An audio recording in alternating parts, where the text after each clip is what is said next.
Ermənistan Azərbaycanla müharibəyə hazırlaşır və bununla bağlı faktlar var. Bu barədə Kalibr.az hərbi analitik portalın məlumatında qeyd olunub. Bildirilir ki, Fransa Ermənistana veriləcək 26 ədəd Bastion zirehli transportöründən 10 ədədinin istehsalını başa çatdırıb. Onların yaxın günlərdə Ermənistana tədarükü gözlənilir.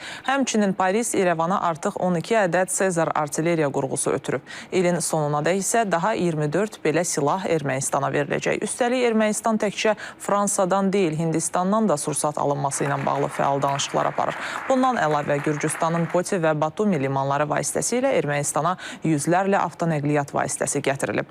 Bütün bunlar isə İrəvanın yeni müharibəyə hazırlaşdığını deməyə əsas verir. Rəsmi Bakı öz mövqeyini çox aydın ifadə edib.